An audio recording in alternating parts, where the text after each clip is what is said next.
playing the guitar properly is absolutely essential. So I'm going to show you how to do it. First thing to keep in mind is that you want to have good posture.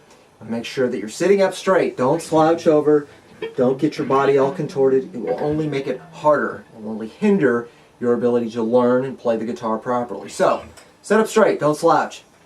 Next, from your shoulder, your arm, elbow, forearm, wrist, hand, fingers, everything should be in an optimal state of natural and smooth, efficient motion. You don't want to be too loose. You don't want to be too tight. You want to have just enough pressure on the pick, on your arm, on the guitar, on the strings when you fret them.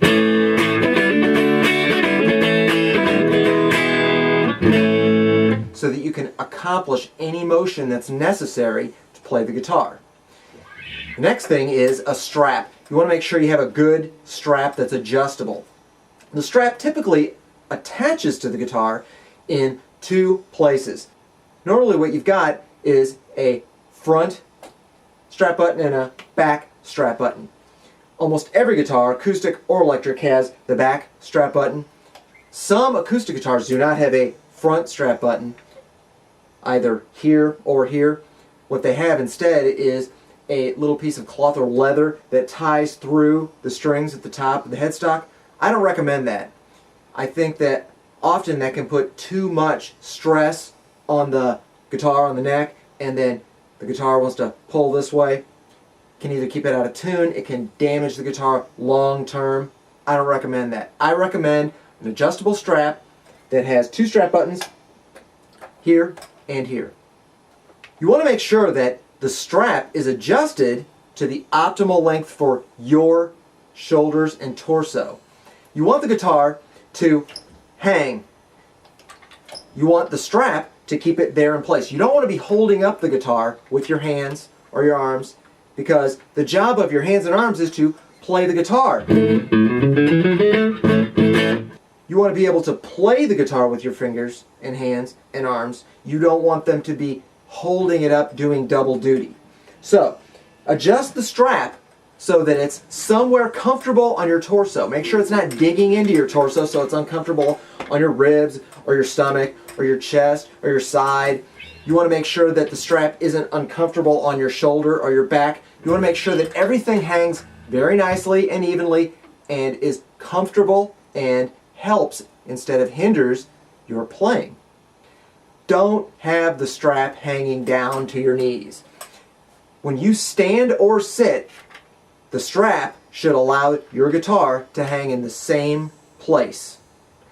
This is absolutely crucial because a lot of beginners either start sitting or standing, and then when they try to do the opposite, they have a hard time with it because they don't have a strap adjusted properly, or they don't use a strap when they're sitting, and then they put a strap on all of a sudden when they're standing and they expect it to work. So, get a strap and adjust it so that regardless of whether or not you're sitting or standing, it hangs on your body in the same place, that optimal comfort zone for you to be able to play.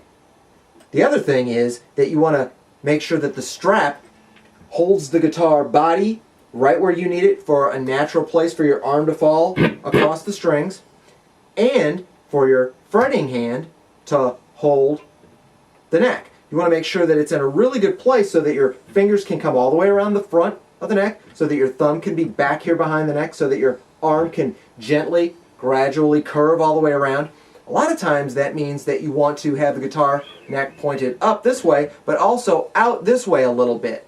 That's something that's not obvious that sometimes beginners miss. They hold the guitar back against them and then they wonder why they can't get the notes that they need to get. So remember, the guitar should fall naturally so that your picking hand falls right there and you can play any notes you need to play any string, reach any string that you need to play, and so that your fretting hand can naturally grab it. The neck comes up this way a little bit and out this way a little bit, and then you found the optimal strap length for you. Don't move your head and neck around to see what you're doing unnecessarily. If you need to, tilt the guitar up a little bit more so that you can see. Make sure that your neck and your head and your fingers and the guitar are all working together. So don't move the guitar too much so that you can't reach your hand around and play it. Don't move your neck and crane it over and push your head so you can see what you're doing until you hurt yourself and get all kinds of stress and strain on your neck. Make sure that you tilt the guitar up a little bit and that you look over a little bit to see what you're doing. Make sure all your body parts and the guitar are integrated into one package that's moving the same direction. Don't do that with your foot. Keep your foot flat on the floor. It's only wasted effort to put your foot up. Don't bend your knees or dance around like this until after you learn how to play the guitar, and then it's required of you as a professional entertainer to dance around or put your foot off the floor. So remember, you want a minimum level of tension. You want that optimal place where you're light and loose. You've got good body mechanics, starts with good posture. Make sure that all your body parts are moving in the right direction, that nothing is hindering your ability to play the guitar. It takes a long time to learn how to properly play and to learn the proper body mechanics to go along with it. Be patient with yourself. Try to enjoy the process. We'll see you in future lessons.